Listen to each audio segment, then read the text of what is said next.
Halo teman-teman, kembali lagi bersama Portal Fisika. Nah, pada kesempatan kali ini di rame-ramenya Piala Dunia 2022 di Qatar. Nah, saya ingin membahas tentang ilmuwan-ilmuwan yang berasal dari 4 negara semifinalis Piala Dunia.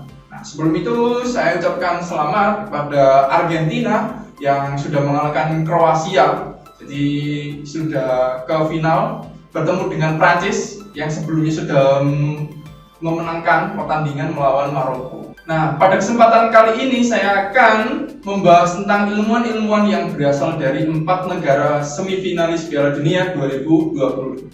Siapa itu? Mari kita simak. Langsung saja kita mulai dari Argentina. Nah, di Argentina sendiri ini ada ilmuwan utamanya nanti di bidang sains, yaitu yang terkenal Luis Federico Leloir. Nah, ini bacanya apa? Saya kurang tahu ya. Beliau ini salah satu peraih Nobel yang berasal dari Argentina. Nah, beliau ini dilahirkan pada 6 September tahun 1906 sampai dengan beliau meninggalnya itu tahun 2 Desember 1987. Beliau ini adalah ilmuwan di bidang saintis, utamanya di biokimia. Nah, beliau ini dulunya kuliah atau menempuh pendidikan di Universitas Buenos Aires. Berarti Buenos Aires itu di Argentinanya ya. Lebih ke dalam penelitiannya dalam nukleotida, gula, dan juga perannya pada biosintesis karbohidrat. Kalau kita berbicara tentang Kroasia, teman-teman, nah, kita ada satu ilmuwan yang mungkin tidak akan asing di telinga teman-teman semuanya. Siapakah dia? Dia adalah Nikola Tesla. Nikola Tesla ini adalah ilmuwan di bidang fisika yang terkenal di bidang kelistrikan atau di bidang magnetnya. Nah, di mana Nikola Tesla ini dilahirkan di Smiljan, ya, bacanya Smiljan atau Smiljan ini. Nah, kalau dulu itu masuk ke Kekaisaran Austria, sekarang namanya adalah Kroasia. Dilahirkan pada tahun 1856, tepatnya tanggal 10 Juli. Nah, beliau ini kemudian sempat menempuh pendidikan di Universitas Teknologi Graz. Nah, selain itu, setelah dia bekerja, dia itu sempat hijrah ke Amerika, teman-teman. Nah, di Amerika sendiri itu beliau kerja di New York, tepatnya di Edison Machine Works.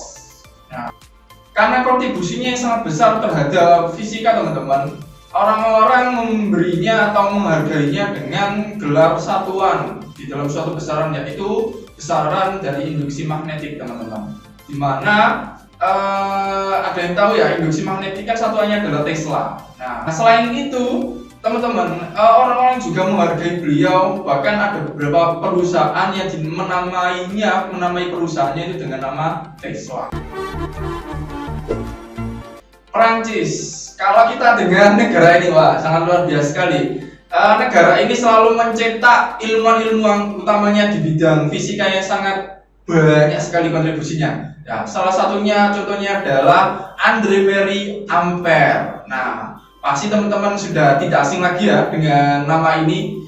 Beliau ini adalah ilmuwan fisika di bidang listrik. Nah, beliau ini dilahirkan pada tanggal 20 Januari 1775, tepatnya di kota Lyon.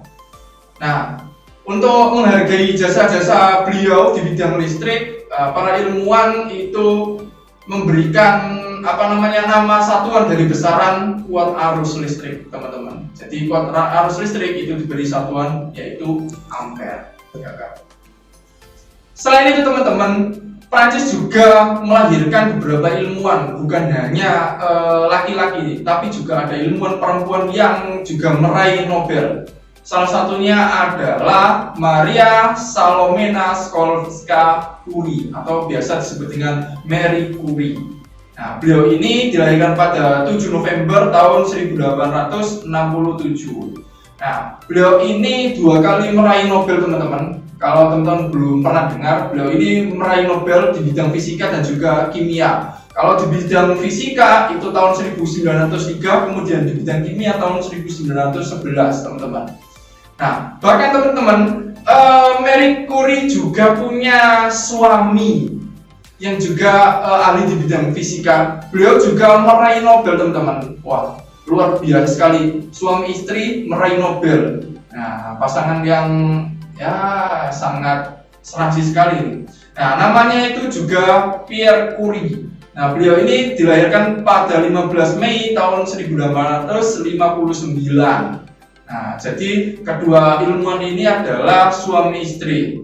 Nah, konsentrasi beliau ini itu membuktikan di dalam eksperimen difraksi berkas elektron, yaitu pada tahun 1927. Nah, kemudian pada tahun 1929 beliau ini meraih hadiah Nobel, teman-teman.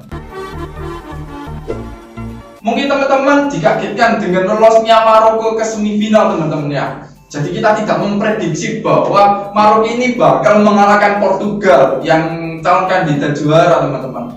Nah, kalau kita berbicara tentang Maroko, ada satu ilmuwan yang sangat terkenal berasal dari Maroko. Siapakah dia? Dia adalah Ibnu Rushd.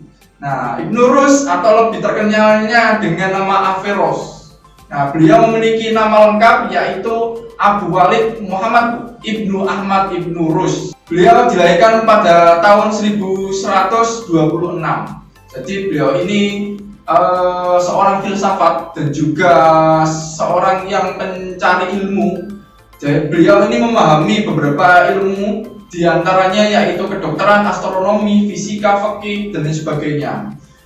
Nah, adapun Ibnu Rushd ini adalah pendukung ajaran filsafat Aristoteles, atau disebut dengan Aristotelianisme. Nah, ia ini berusaha untuk mengembalikan filsafat dunia Islam ke jalur ajaran Aristoteles yang asli.